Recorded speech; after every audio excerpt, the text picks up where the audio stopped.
Hello everyone, thank you so much for joining me here today. If you're new, I'm Amanda. Welcome to the channel where we are all about shattering the mental health stigma. I am back off maternity break, so that's right, I am fresh out of the trenches, leaking in places I didn't even know I could leak, living on 3 brain cells and a prayer. But that disaster is a story for another video, so make sure you make sweet, sweet love to that subscribe button, give the bell a few kisses so you can stay tuned. Today though, I need to get something off my chest as a mom. This generation of parents, how they're failing, and how we're not supposed to talk about it. Well, I'm gonna say it because this is a mental health issue that we're being guilted out of discussing. Crappy parents, let's have a chat. If you just clutched your pearls like a Victorian widow and uttered, "She can't say that," then this video is definitely about you. You're out here raising the next generation of therapy patients that are looking a lot less like leaders and innovators and a lot more like adults who have to deep breathe before opening an email. And before you come for me with your pitchforks and torches, I know the parenting is hard. I have a newborn, a teenager, and not nearly the privilege that a lot of people assume I do just because I'm on YouTube. But some of you aren't just dropping the ball, you are kicking it into oncoming traffic and then blaming the kid for getting hit. So let's talk about this. The iPad is not the parent. Let's watch a video together of this fail in action.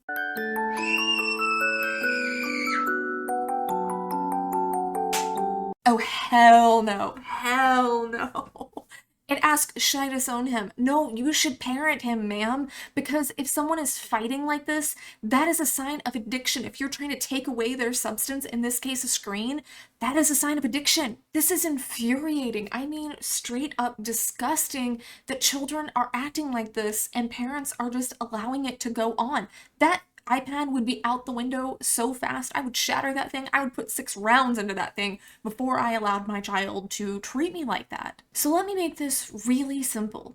If your child knows every word to the Cocomelon theme song but doesn't know their own name, you're not raising a child, you're raising a screen zombie. The American Academy of Pediatrics reports that children 8 and under spend an average of 4 hours and 44 minutes a day on a screen, and that goes up to 5 hours over 8 years old. A 2023 study linked excessive screen time to a 32% higher risk in having difficulty with emotional regulation by age 7. I get it, you need a break. We all need a break. But when your child goes full on exorcist the minute the Wi-Fi cuts out, that is not kids being kids these days. That is you treating YouTube like Mary Poppins. The algorithm is raising your child. Congratulations, Netflix is mom now. Your child is forming their emotional regulation skills right this very minute. If their main coping mechanism is mindlessly staring at flashing colors for 5 hours a day, you don't get to be surprised when they hit middle school and need a ring light, a fidget spinner, and a Starbucks in hand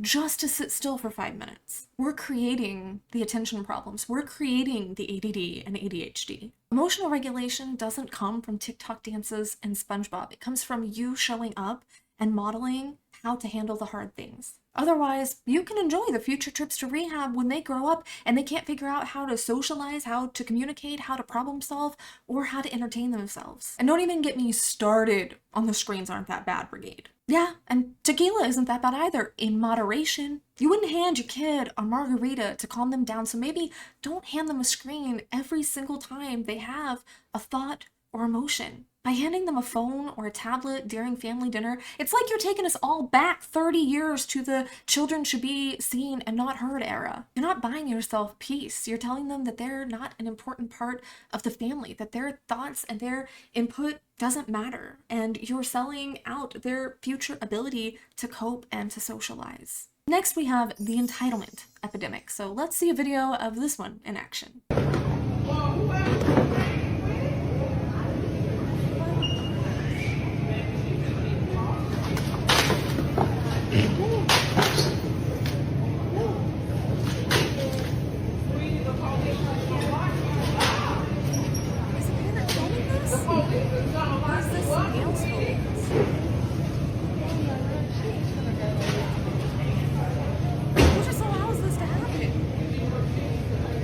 I gotta do that. Don't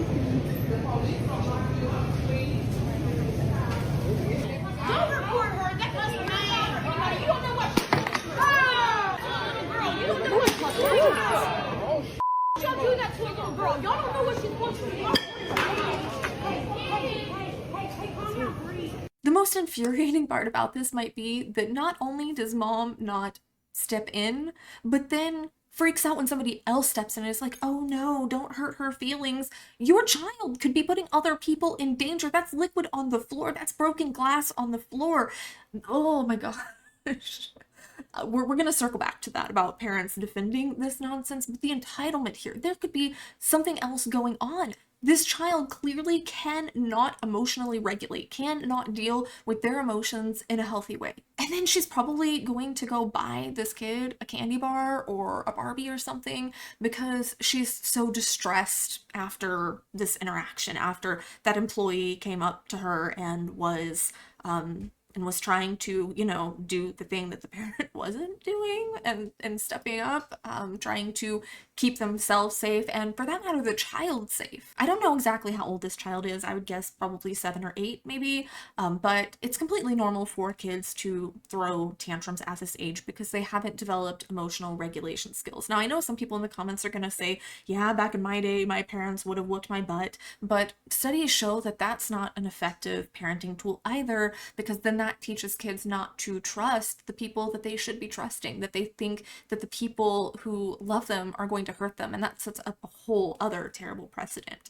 But tantrums at this age are a normal part of development. They're a normal part of kid behavior, but as a parent, you should be teaching your kid how to emotionally regulate, not defending their behavior. And like I said, I can imagine this mom offering the kid M&Ms like it's a hostage negotiation. Then you wonder why the kid turns into a tiny dictator with the emotional depth of a freaking pothole. Here, this is reinforcing that other people can't step in when bad behavior is out of control. When you're in their store and they have the right to protect their property and to protect their patrons. You're reinforcing that this bad behavior doesn't have consequences in the real world. And if she were to offer rewards, like a lot of parents do, you're teaching them that bad behavior actually equals rewards, that if they make enough noise, they get rewarded. That's not peaceful parenting. That's training a baby tyrant. Sadly, according to the CDC, 1 in 6 kids age 2 to 8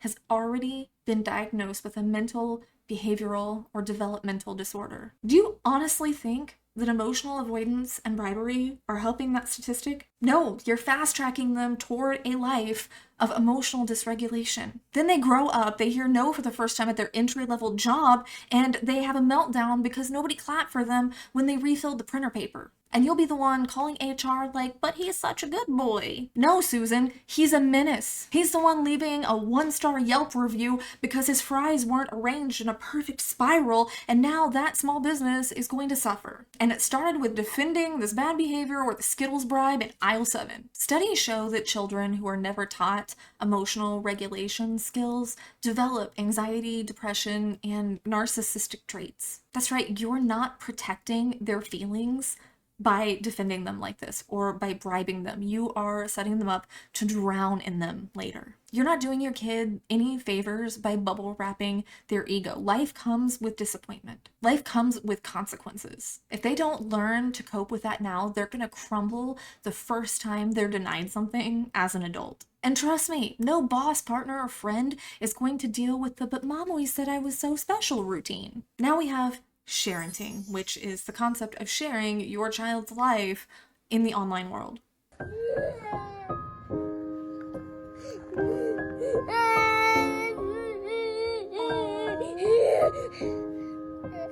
assuming that's mom in the picture. Oh.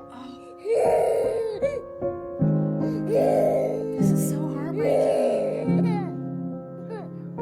Oh, this kid is clearly distressed. This is such a huge and heartbreaking trend of people posting kids being in actual emotional duress for views. At this young age, a child doesn't understand object permanence. So when mom leaves to go get her hair done, that child does not understand that mom's coming back. All that child comprehends is that mom is gone, and that's causing a lot of emotional duress. Why on earth would you want to post that on the internet? And this isn't even the worst I've seen. I've seen videos of kids having meltdowns, of kids struggling with serious grief and loss. And it's like, why does your child's most humiliating meltdown have 600,000 views? Oh, that's right, because you posted it for clout. Because your toddler crying because they miss you, or your toddler crying over a broken crayon is just so relatable. And you needed those dopamine likes more than that child needed their dignity. Sadly, in many cases, parents are their kids' first bully. Here's a disturbing statistic for you.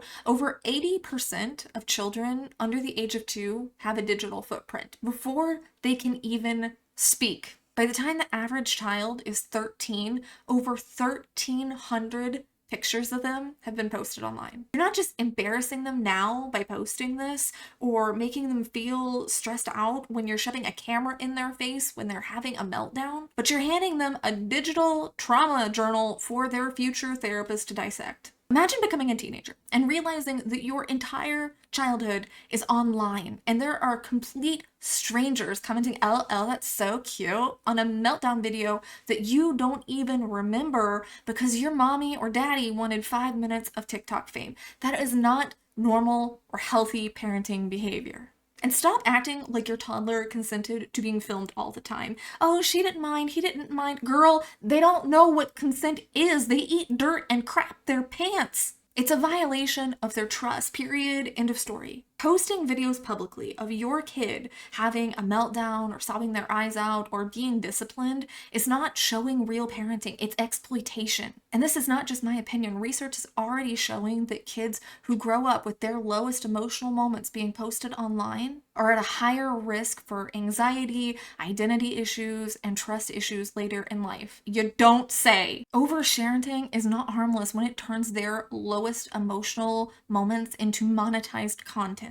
A lot of these videos show kids in genuine distress, grieving a pet, grieving a parent, dealing with a major loss, getting punished on camera. You're not documenting memories. You're not giving other parents empathy and validation. You're broadcasting trauma. One day your kid's gonna grow up. They're gonna Google themselves and they're gonna realize that their entire childhood is a meme. And I hope that that TikTok fame for you was worth it because their therapist is gonna need a raise. Then there's those of you who treat your kid like an accessory, like this video.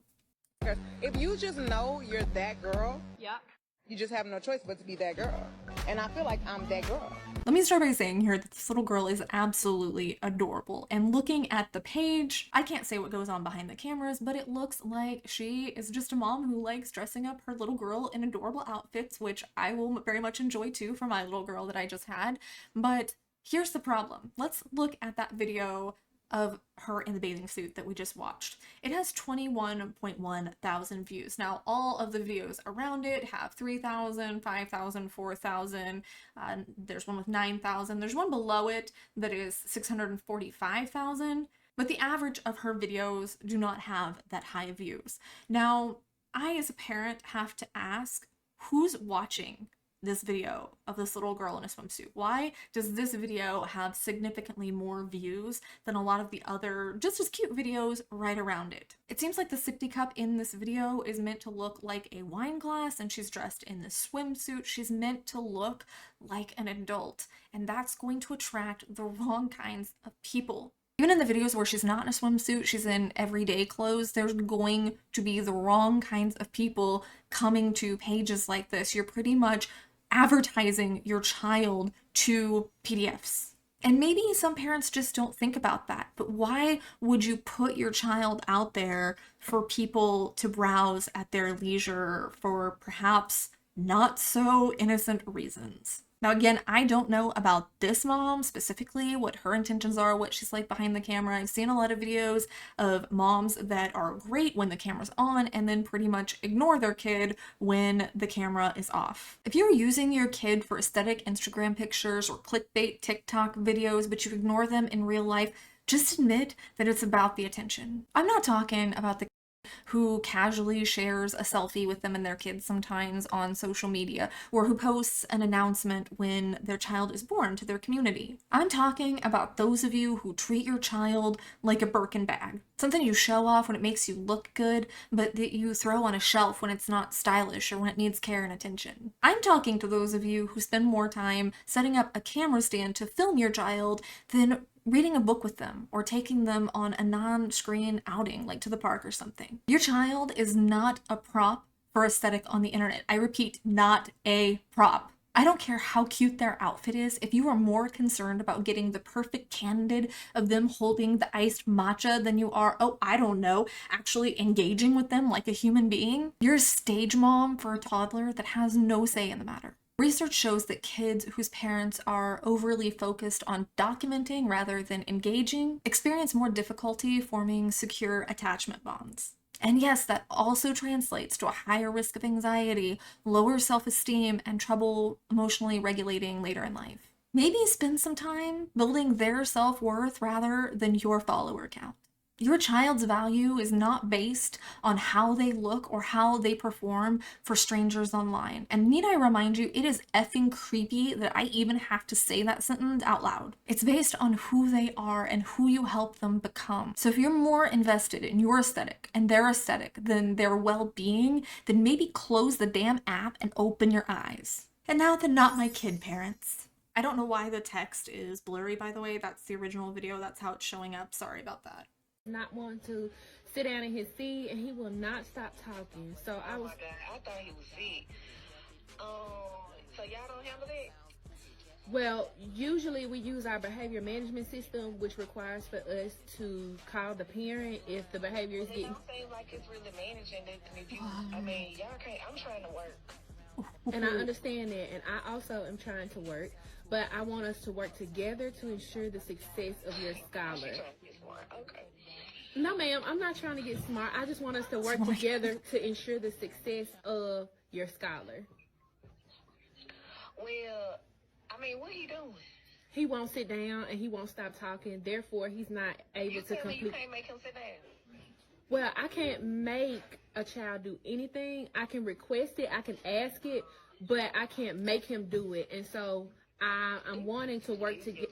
Like, I brought him, I sent him up there to that school. It's not their because job. Y'all need to know That's how to not a handle- I thought teacher's they had job. teachers that know how to handle kids. I mean, if y'all can't handle, I don't know what you want me to do. The level of disrespect is just off the charts. This is almost unbelievable. And we wonder why teachers are retiring in record numbers. Are you kidding me? But the most heartbreaking thing about this, though, is that the child might have undiagnosed ADHD and isn't going to be able to get help because the mom is not going to listen to go get a diagnosis so that she can work with the educators to set up an IEP, an individualized education plan or 504 plan for the child so that they can get what they need to be able to focus in class. My son has one of those. First of all, stop treating teachers, coaches, and other authority figures like your personal assistants. Your child is not the center of the universe, and teachers are there to teach. You are there to parent. And let's circle back around real fast. This doesn't mean spanking them because you're too lazy to teach them. Instead of instill fear in them. If your child is having behavioral problems and the teacher is reaching out to you, that is not them singling your child out. If your kid gets a bad grade, maybe, just maybe,